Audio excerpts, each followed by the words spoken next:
sallallahu alaihi.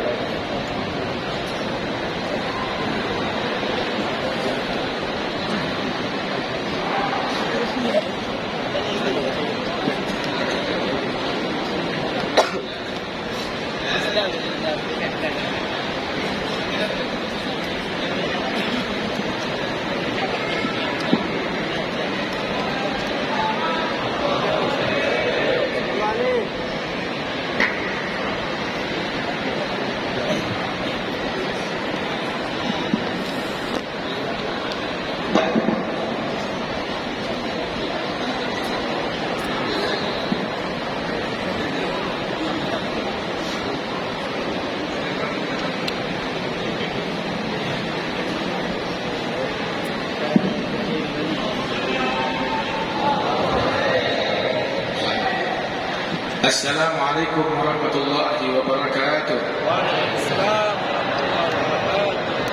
Alhamdulillah wassalatu wassalamu ala sayyidina Rasulillah Sayyidina Muhammad bin Abdullah wa ala alihi wa sahbihi wa mawalah. Ba'd, kita bersyukur kepada Allah Ta'ala pada malam hari ini bersama-sama kita berkumpul di Masjid Mujahidin. Mudah-mudahan Allah Ta'ala jadikan setiap individu dari kita sebagai mujahid yang sejati, yang berjuang di jalannya Allah, di jalannya Rasulullah Sallallahu Alaihi Wasallam.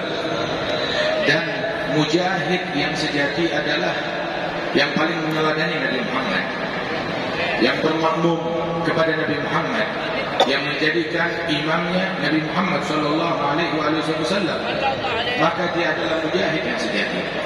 Dan tidak diragukan kehadiran kita pada malam hari ini di majelis yang penuh keberkahan ini bersama ikhwanana dari majelis muasalah, majelis al-wafa bi'ahdillah, dan juga dilaksanakan dengan para petugas dan ta'mir dan imam besar dari Masjid Mujahidin.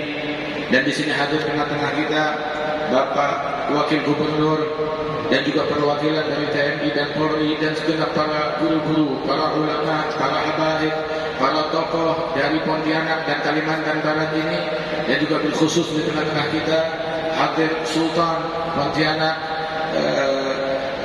Syarif Mahmud Al-Qadiri. Mudah-mudahan diberikan kesehatan, keberkahan oleh Allah Subhanahu wa Ta'ala.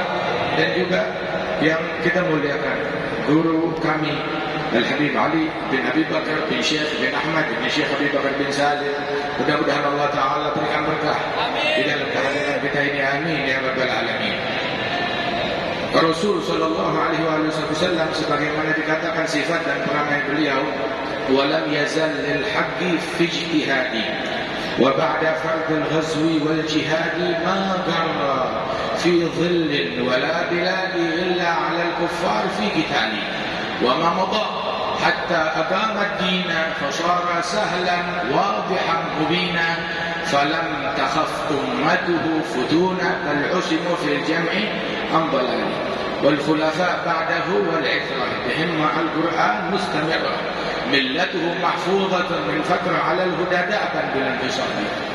Rasulullah Sallallahu Alaihi Wasallam pemimpin para kaum mujahidin. Beliau berjihad. Bukan jihadnya Nabi Muhammad bukan baru dimulai setelah beliau di Madinah, tetapi dari di Mekah beliau sudah melakukan jihad yang sejati, jihad yang besar. Masa jihad kabir dilaksanakan oleh Rasul Sallallahu Alaihi Wasallam sejak di Mekah, sejak awalnya Islam. Padahal tidak ada satu kisah pun yang diusung, yang diacungkan oleh Nabi Muhammad SAW. Tetapi Allah Ta'ala menamakan fase Makkah sebagai fase jihadan kabir. Wala tuti'il kafirin wajahidhum bihi jihadan kabira. Dan ayat ini diturunkan di Makkah. Dan fase tersebut adalah fase Makkah yang dinamakan jihadan kabira. Kemudian baru jihad dengan persenjataan. Jihad dengan persenjataan yang dilakukan di Madinah Al-Munawwarah oleh Rasulullah Sallallahu Alaihi Wasallam. Dan senantiasa di dalam jihad besar ataupun jihad yang kedua, Rasulullah mengutamakan rahmat, mengutamakan kasih sayang, mengutamakan adab, mengutamakan rasa cinta kasih kepada setiap umat manusia. Hingga bahkan di dalam salah satu jihad yang diserahkan kepada Al-Imam Ali bin Abi Thalib sebagai panglimanya, di dalam Khaybar, Nabi Muhammad serahkan bendera kepemimpinan kepada Sayyidina Ali bin Abi Thalib untuk merebut kota Khaybar. Dan disifatkan Sayyidina Ali bin Abi Thalib sebagaimana yang dikatakan oleh Rasulullah SAW, la utiyanna raya ghadan li rajulin yuhibbullah wa rasuluhu wa rasuluhu wa yuhibbuhu Allah wa rasuluhu.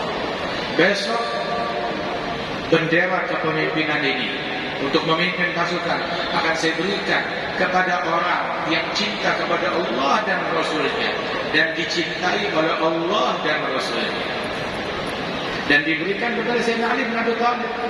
Pagi harinya diberikan kepada Sayyidina Ali bin Abi Thalib. Itu para sahabat semuanya itu ingin mendapatkan titel bukan jabatan sebagai panglima perang dari Nabi Muhammad, bukan. Sayyidina Umar bin Al-Khattab beliau bilang, "Ma tamannaitul imarata illa yawmin." Aku enggak pernah pengen yang namanya jabatan dan kepemimpinan kecuali hari Khaybar itu. Bukan karena jabatannya, tetapi karena kesaksian dari Nabi Muhammad. Sertifikat dari Nabi Muhammad sebagai orang yang sungguh-sungguh cinta kepada Allah dan Rasulnya dan dicintai oleh Allah dan Rasulnya. Siapa di antara orang tersebut? Maka Nabi Muhammad bertanya, "Aina Ali bin Abi Thalib?" Maka dia bilang, "Ya Rasulullah, sakit mata. Matanya itu tidak bisa dibuka. Sakit." Maka dipanggil, datang sini, dibawa, dituntun Sayyidina Ali bin Abi Thalib, dan Nabi meniup di matanya Sayyidina Ali bin Abi Thalib. Dan itu adalah obat mata terbaik yang ada di alam semesta. Kalau obat mata terbaik yang mungkin sembuh, udah gitu ya efeknya bisa berapa lama. Tapi Sayyidina Ali bilang, sejak mataku ditiup oleh Nabi Muhammad, maka nggak pernah mengeluh kesakitan, melihat lebih terang daripada yang sebelah. Sallallahu alaihi wasallam.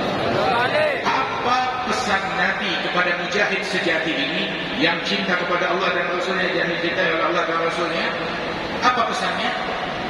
Idza nazalta di sahatihim, apabila kamu sudah berada di hadapan mereka di medan perang, berkali-kali terjadi pertempuran, gagal merebut kota tersebut.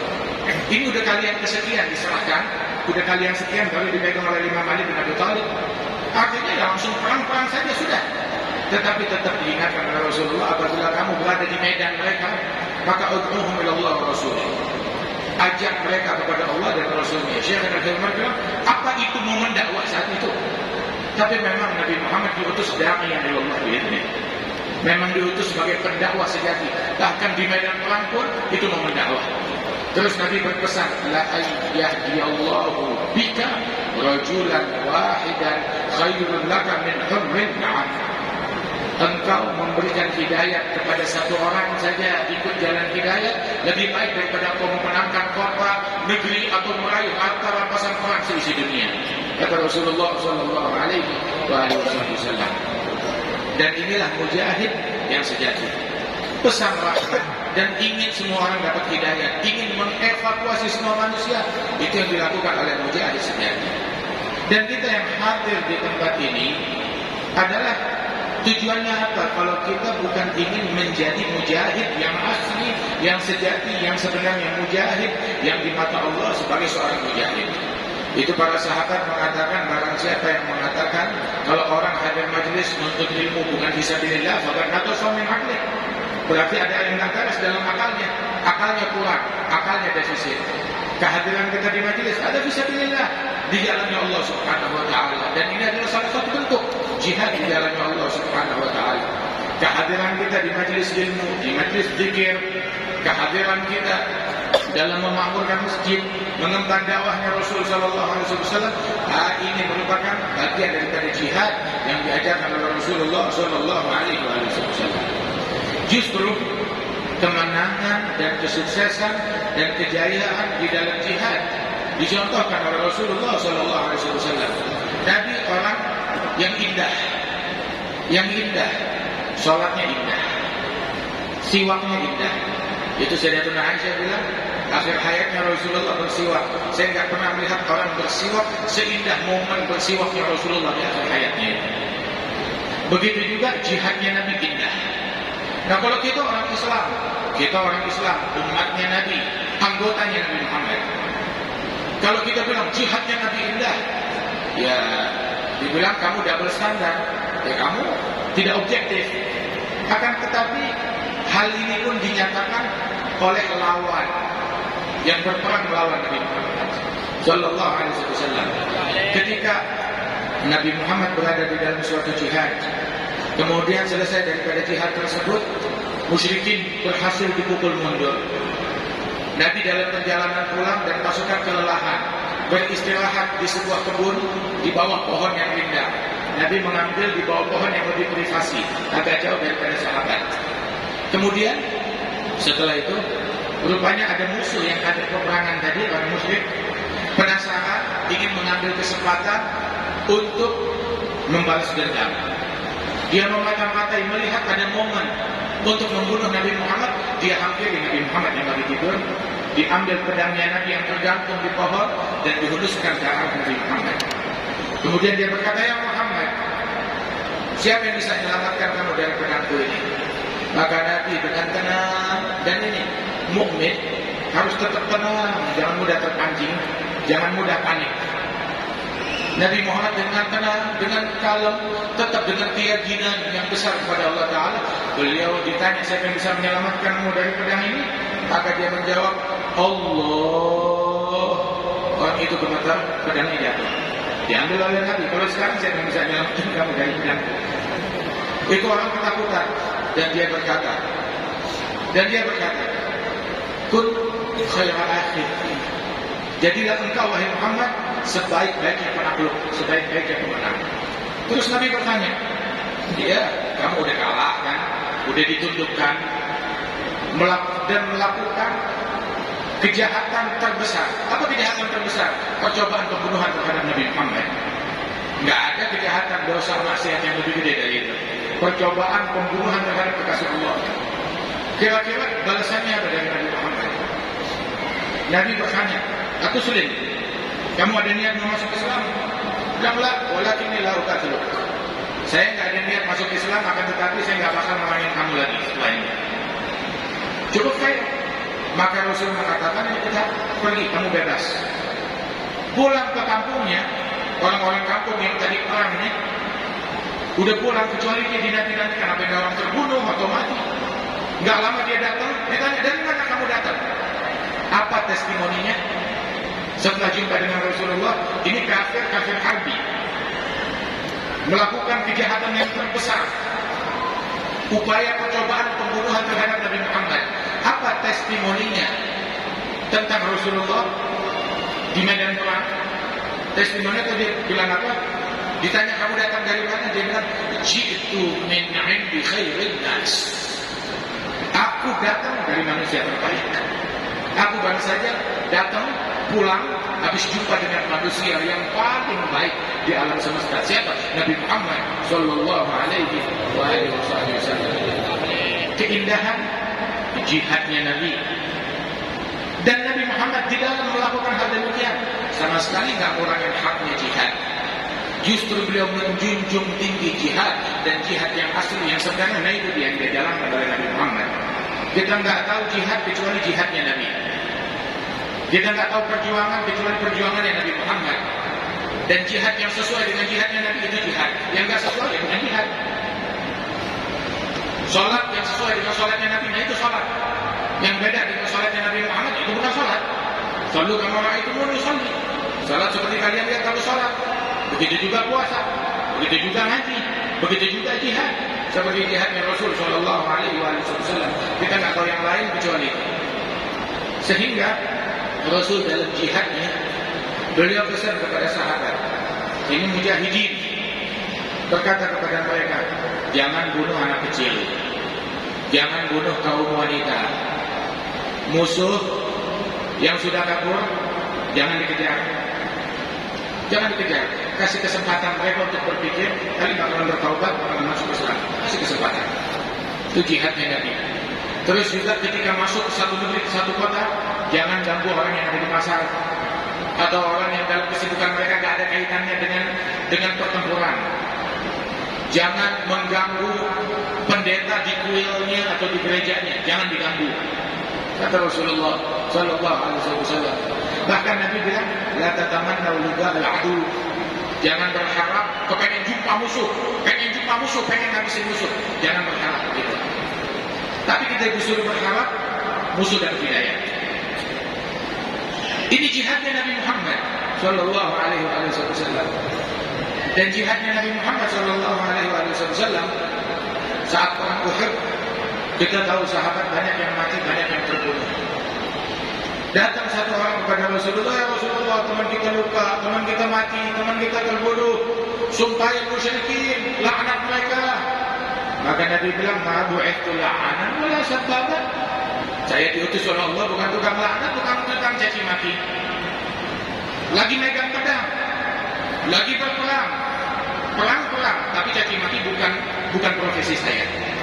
Melaknat bukan profesi saya. Melaknat, mencaci maki itu profesi setan. Jangan dicampur adukan profesi setan dengan profesi Nabi. Profesi setan dengan profesi mujahidin beda, jangan disamakan. Saya diutus oleh Allah bukan tukang laknat, bukan tukang caci maki. Terus apa? Innama bu'itsu rahmatan lil alamin.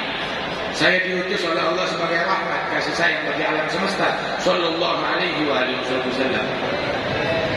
Nabi Muhammad di dalam jihadnya berupaya meminimalkan korban yang jatuh.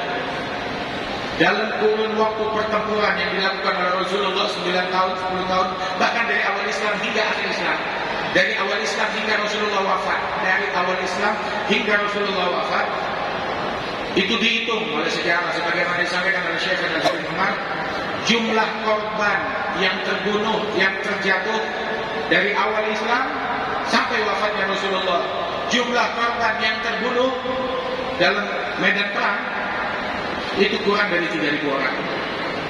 Kurang dari 3.000 orang dalam pertempuran tersebut. Berupaya diminimalkan oleh Rasulullah dari kedua belah pihak, muslimin dan musyrikin. Jumlah korban yang terbunuh kurang dari 3.000 orang. Banyak itu. Tanya sama orang yang lagi perang sana di Eropa. Lihat orang yang lagi perang di Ukraina. Lihat orang yang lagi berperang di Irak, di Libya, di Yaman, di Afghanistan. Tanya berapa banyak korban mereka? Ini baru berapa ratus hari, belum 200 hari. Udah berapa banyak korban yang jatuh? Mau ngajarin kita hak asasi manusia? Mana hak asasi manusia kalian? Kita belajar hak asasi manusia, rahmat kepada muslimin, kepada umat manusia dari Nabi Muhammad sallallahu alaihi wasallam. Terus kita mau merujuk dalam hak asasi manusia kepada orang yang mengancam umat manusia dengan senjata pemusnah massal. Dijadikan ukuran kemajuan, kehebatan teknologi suatu negeri, kecerdasan dalam peradaban seseorang diukurnya dari kepemilikan senjata pemusnah massal. Itu primitif, bukan peradaban, kebiadaban. Bikin senjata pemusnah massal, bikin senjata penghidup massal, bikin senjata pemberi makan massal, bikin senjata penyembuh massal, bikin senjata pemberi manfaat massal, penolong massal, pemusnah massal. Nggak ada manusia yang punya adab yang melakukan hal yang demikian. Setiap saat mengancam. Kamu manusia atau manusia purba? Terus kita mengidolakan mereka.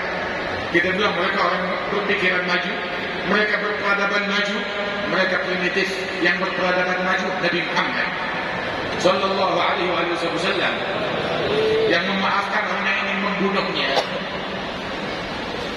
Di situ kemanusiaan Rasulullah. Tiap hari kita disodori, ditipu dengan kepalsuan ajakan hak asasi manusia, hak perempuan, hak anak, hak ini, hak itu, semuanya propaganda untuk kepentingan duniawi mereka.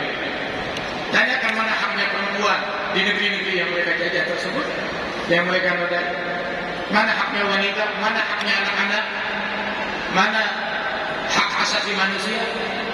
Nabi datang ke Mekah dalam peristiwa Fatah Makkah, merebut kota Makkah, memerdekakan kota Makkah. Nabi mengultimatum, bikin pengumuman. Sebelum masuk ke Makkah, Nabi sudah bikin pengumuman. Umumkan kepada seluruh penduduk Makkah, yang masuk ke Masjidil Haram aman, gak bakalan diganggu. Yang masuk ke rumahnya Abu Sufyan aman, gak bakalan diganggu. Yang masuk ke rumahnya masing-masing aman, gak bakalan diganggu. Nah ini juga pelajaran. Ketika negeri jadi lagi konflik, jangan berkeliaran di jalanan. Masuk rumah, masuk masjid. Bukan berkeliaran di jalanan, menambah rusuh dan menambah kekacauan. Dan suatu negeri kalau sudah rusuh, mengamankannya nggak cukup 5 tahun, pemulihannya 10 tahun, 15 tahun, 20 tahun, masih trauma dengan kerusuhan yang terjadi. Dan jangan kita tertipu dengan ajakan-ajakan tipu muslihat yang ujung-ujungnya ngajak kita menjadi saling rusuh, saling ribut, saling berkelahi dengan ajakan apapun. Sama sekali bukan jihad, bukan membela agama, bukan demokrasi, bukan apapun itu. Omong kosong. Waliyadzubillah min dzalik. Rasulullah saat masuk ke kota Makkah mengumumkan, yang masuk ke rumahnya selamat, masuk masjid selamat, masuk tempatnya Abu Sufyan selamat, gak bakalan diganggu, gak bakalan diapa-apain. Sehingga hampir-hampir tidak terjadi pertempuran waktu peristiwa Fatah Makkah, kecuali sedikit sekali, dengan korban yang amat sedikit. Saat Nabi masuk ke kota Makkah, di tepi jalanan kota Makkah ada seekor anjing betina baru melahirkan bayi-bayinya di pinggiran jalan. Bayi-bayinya lagi menyusu kepada anjing betina tersebut. Nabi saat melihatnya, anjing itu menjadi gusar, ketakutan karena pasukan yang banyak. Maka Rasulullah perintahkan satu sahabat turun dari kudamu, berjaga dekat anjing tersebut. Pasukan halau, jangan mendekat ke arah anjing. Kenapa? Agar anjing itu tidak gusar, tetap merasa aman, merasa nyaman, tidak merasa ketakutan. Nabi memikirkan rasa aman buat seekor anjing, apalagi buat manusia. Itu jihadnya Nabi Muhammad. Saya nggak kenal jihad kecuali jihadnya Nabi Muhammad. Dan yang sesuai dengan jihadnya Nabi Muhammad, kalau jihad tapi membuat muslim aja jadi was-was. Kata yang teriak-teriak jihad di Timur Tengah, jihad di Timur Tengah, ledakin masjid, ledakin majelis, ledakin orang Islam, ledakin ulama yang lagi mengajar, yang dibunuhin ditembakin orang Islam. Jihadnya siapa? Bukan jihadnya Nabi Muhammad, itu jahat, bukan jihad. Sama jihadnya Nabi Muhammad SAW, anjing aja merasa nyaman, merasa aman, diperhatikan rasa amannya. Apalagi manusia. Sallallahu alaihi wasallam. Itu jihadnya Rasulullah sallallahu alaihi wasallam. Sayyidina Umar bin Khattab radhiyallahu anhu, beliau tatkala menjadi Amirul Mukminin melakukan banyak kemenangan bagi umat Islam. Persia takluk, Romawi takluk. Seperti apa gerakan mujahidin pasukannya Umar bin Khattab? Sayyidina Umar berkeliling tenda para tentara pasukan. Di akhir malam sebelum subuh, saat berkeliling tenda, dengar dari tenda yang ini dari luar kedengaran suara orang lagi ngaji Quran. Diintip tenda yang sebelah lagi, orang-orangnya penghuninya lagi sholat tahajud yang mulai. Tenda yang sebelah lagi sujud. Begitu. Tinggal ada satu tenda sunyi, hening. Diintip semuanya lagi tidur. Maka Sayyidina Umar bin Khattab bilang kepada ajudannya, min hahuna nukta. Dari sini kita dikalahkan. Gara-gara orang yang semacam ini kita kalah. Ini orang yang bawa kekalahan adalah mereka. Waliyadzubillah min dzalik. Orang kalau dia mati kepada nafsunya, dari mana dia bakal bawa kemenangan? Sayyidina Ali bin Abi Thalib, salah seorang yang ada di antara pasukan Rasul sallallahu alaihi wasallam. Dalam peperangan, dalam jihad, mengalahkan lawan. Lawannya dilawan dengan sengit, setelah susah payah berhasil digulingkan, berhasil dijatuhkan. Tinggal pukulan terakhir, mau ditebas karena lawan tersebut oleh Sayyidina Ali. Tahu-tahu itu orang masih tetap memberontak hingga orang tersebut meludah di wajahnya Imam Ali bin Abi Thalib. Sayyidina Ali diludahi begitu, Dia nggak lanjutkan pertempurannya, dilepaskan ke orang, disarungkan pedangnya, ditinggal. Itu orang apa bilang, Ali, mau kemana kamu? Kita sudah bertempur mati-matian. Saya pikir saya bakal mati di tangan kamu. Udah tinggal di bulan terakhir kamu lepaskan saya. Kenapa? Bilang tadi, waktu kita bertempur, saya bertempur profesional untuk Allah, untuk Rasulullah, untuk Islam. Saat kamu meludah di wajah saya, bangkit nafsu saya. Nafsu saya berkeinginan, ayo sekalian habisin. Dan saya nggak mengharuskan pedang buat nafsu. Saya nggak memukul untuk nafsu, hanya untuk Allah Ta'ala. Nggak ada sekalian buat nafsu, sekalian buat Allah. Nggak ada. Jihadnya Nabi nggak dicemari dengan begituan.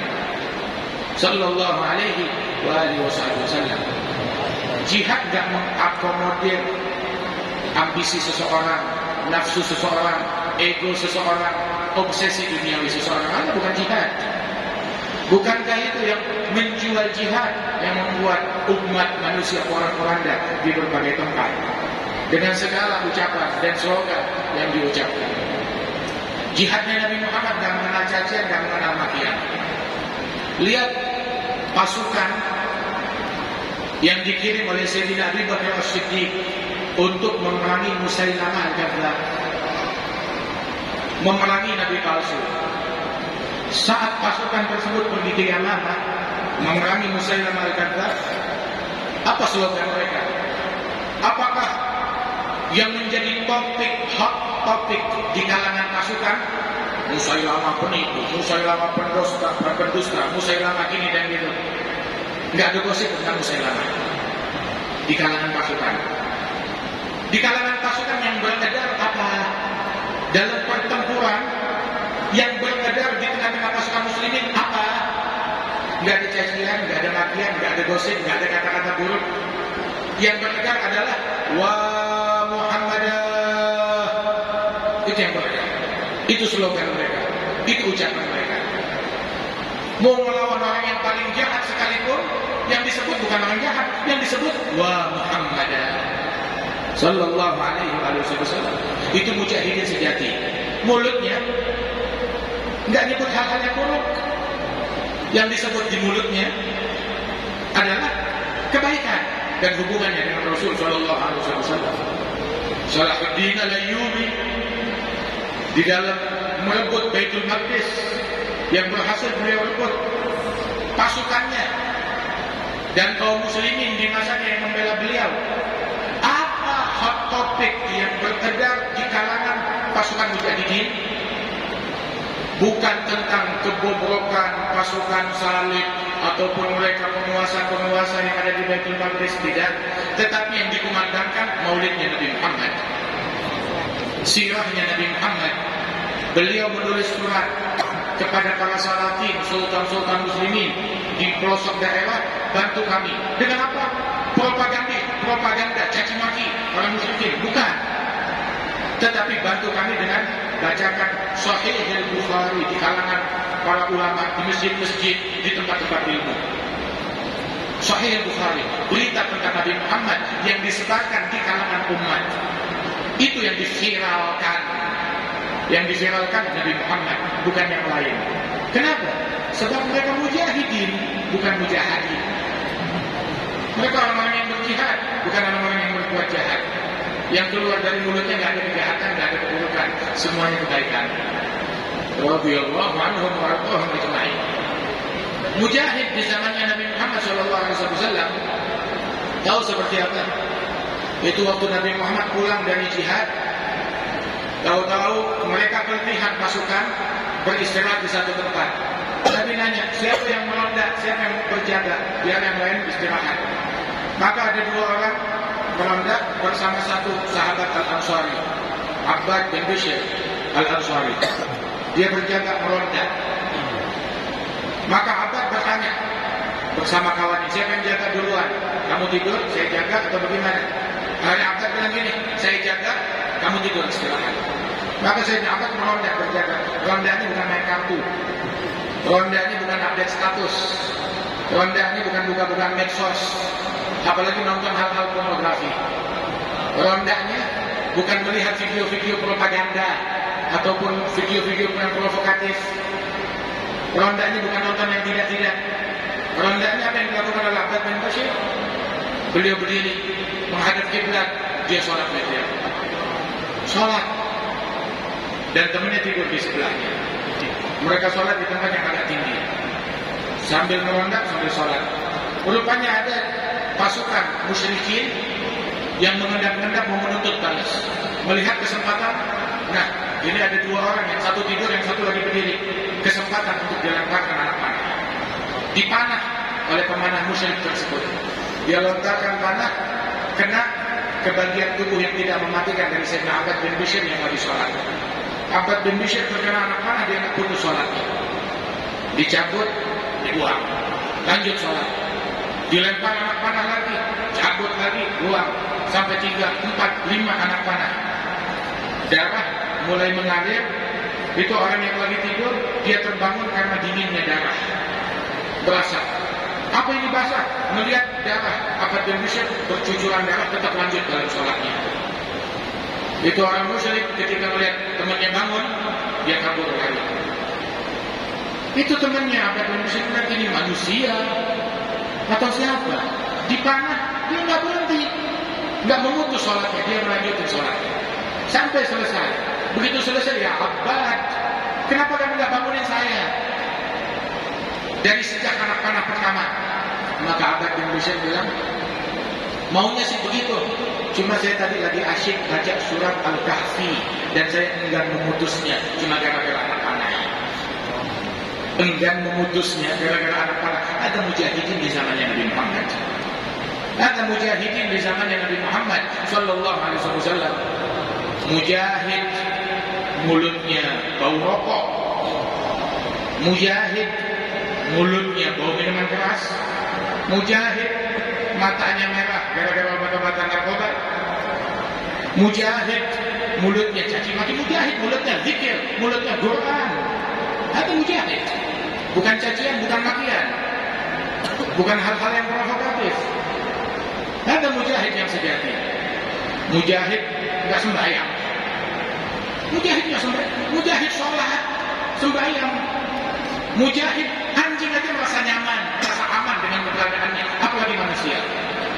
Mujahid ngapain pohon, merusak pelang, merusak lampu merah aja jadi bulan-bulanan dan pelampiasan, halte dibakar. Ada mujahid apa? Jangankan jihad, hatta akal ini perlu dicari. Orang kalau melampiaskan akalnya ke benda mati, itu dia perlu ke dokter jiwa untuk berobat. Ada yang nggak beres, ada kecacatan mental. Itu ulama bilang begitu. Kalau dia melampiaskan amarah ke batu, ke pintu, ke piring, ini orang nggak beres. Jadi nggak usah bicara tentang jihad dulu kepada dia, bicara tentang cari akal dulu, baru kita cari jihad. Cari akalnya dulu. Maka jihadnya Rasul Shallallahu Alaihi Wasallam, beliau melayani, khidmat, bukan dilayani. Itu disebutkan saat perjalanan bersama para sahabat. Tahu-tahu itu sahabat Rasulullah, mereka berkemah bersama Nabi. Terus masing-masing bilang, saya masang kemah. Yang satu lagi bilang, saya mencari air. Yang satu lagi berkata, saya memasak. Nabi Muhammad juga ingin kebagian tugas. Nabi bilang, saya anak ajibul hatab. Saya kumpulin kayu bakar. Sallallahu alaihi wasallam. Itu kayu bakar paling berat. Nyari kayu bakar, kalau di sini mau cari kayu banyak. Tapi di sana padang pasir, di mana mau cari kayu bakar? Dia harus memotongnya dulu, kemudian mengikatnya, terus dipikul dengan pundaknya, dan itu yang dilakukan oleh Nabi Muhammad Sallallahu Alaihi Wasallam, melayani. Sallallahu Alaihi Wasallam. Beliau adalah mujahid.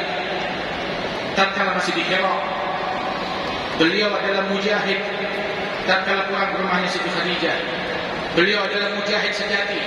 Tatkala bertemu berjumpa dengan Waraqah bin Naufal, beliau mujahid sejati.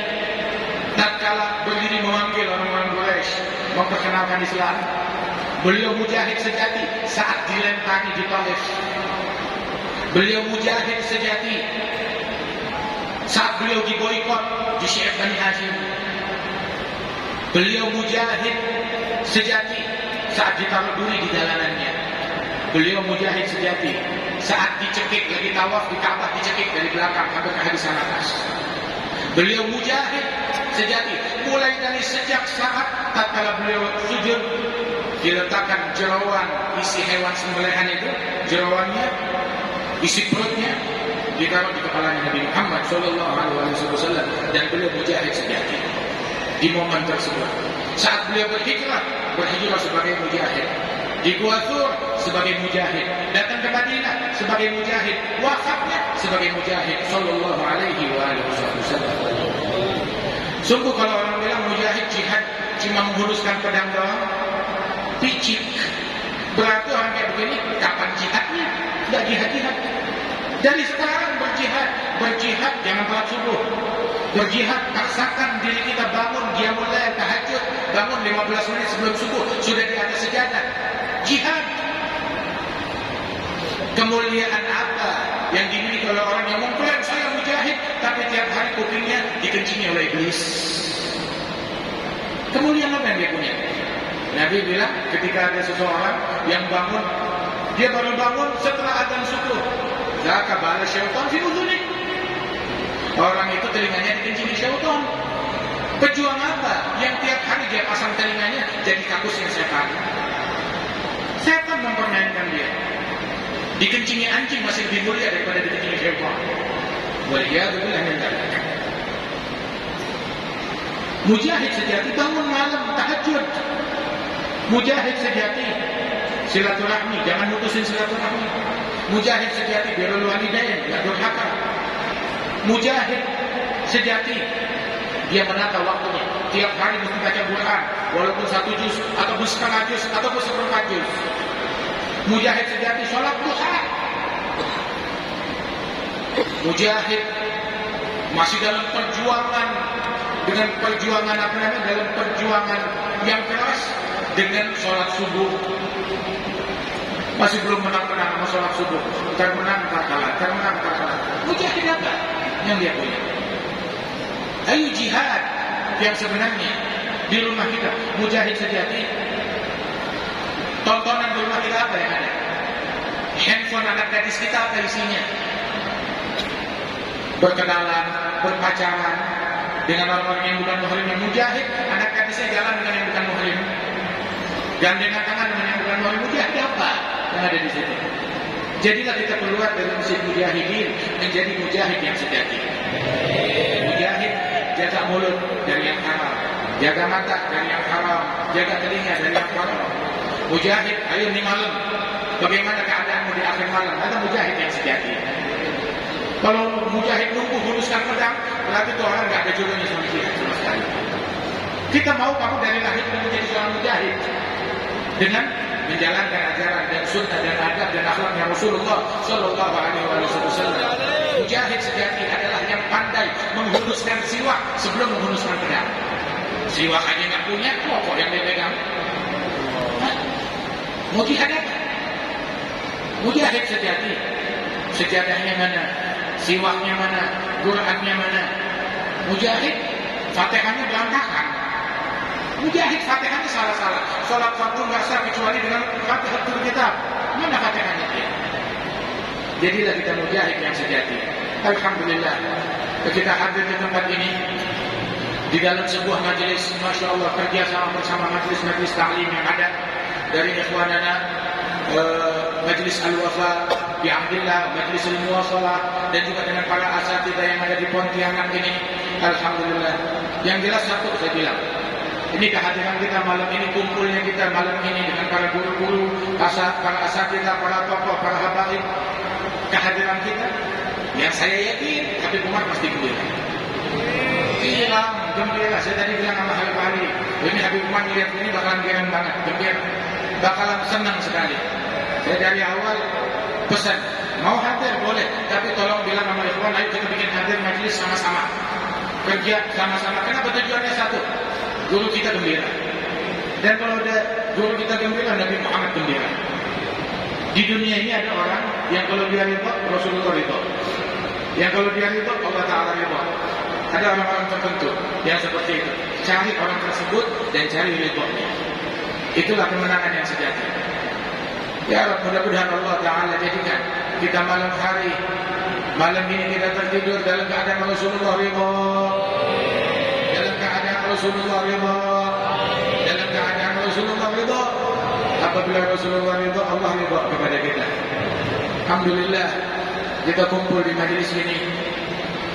Kita kumpul, nggak ada kedengkian di antara kita, nggak ada kebencian di antara kita, nggak ada seorang satu pun yang di sana saya benci sama fulan, saya benci, nggak ada.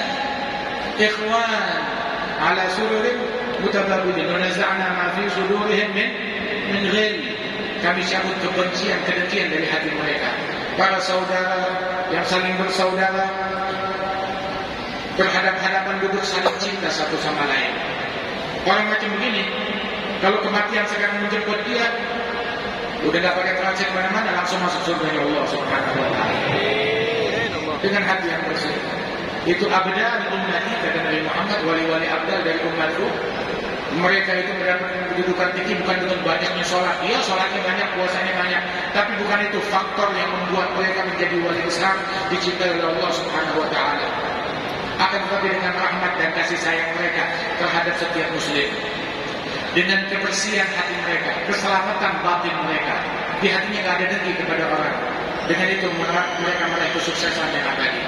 Silakan kamu boleh sukses, dapat tahta setinggi-tingginya, dapat harta sebanyak-banyaknya, tapi kalau kamu gagal meraih kesucian batin, di hati masih ada kedengkian, kamu orang gagal.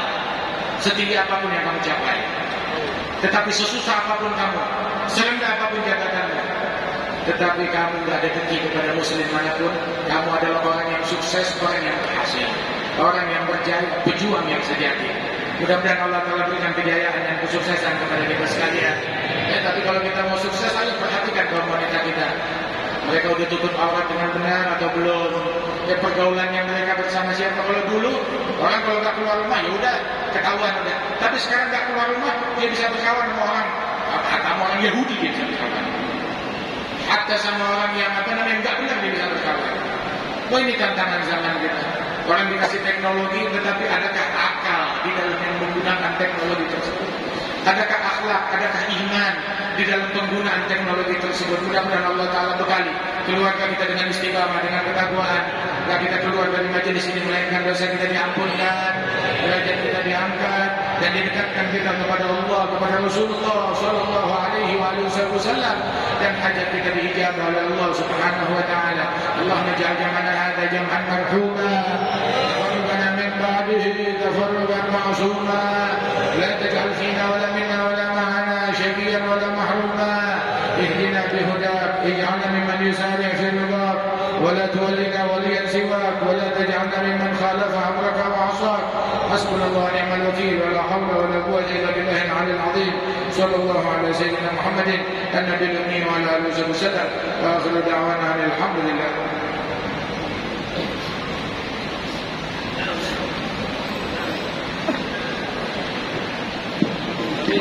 Waalaikumsalam warahmatullahi wabarakatuh. Terima kasih kami ucapkan kepada Habib Jindan bin Jindan yang telah menyampaikan tausiahnya. Dan untuk keberkahan acara kita pada malam hari yang berbahagia ini, marilah kita berdoa. Dan untuk nanti pembacaan doa pada yang terhormat, yang mulia, guru kita Habib Ali yang terhormat Habib Ali bin Syekh Bakar bin Salim, kami silakan.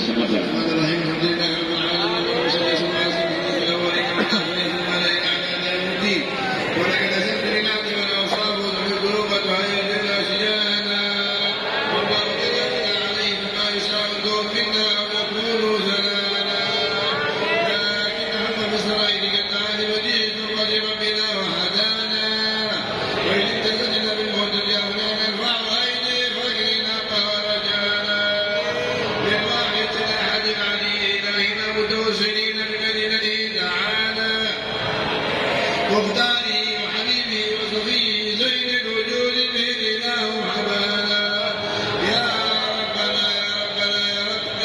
بالمصطفى اكملنا اجب دعوانا امين يا ربنا يا ربنا يا ربنا بالمصطفى اكملنا اجب دعوانا انت لنا يدورنا في هذه الدنيا وفي امين اصلح لنا الاحوال واغفر ذنبنا ولا تؤاخذ ربي اسلك بنا في نهج الله المصطفى ثبت على قدم الحبيب خطانا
بسم الله الرحمن الرحيم الحمد لله رب العالمين الرحمن الرحيم مالك يوم الدين إياك نعبد وإياك نستعين اهدنا الصراط المستقيم صراط الذين أنعمت عليهم غير المغضوب عليهم ولا الضالين آمين.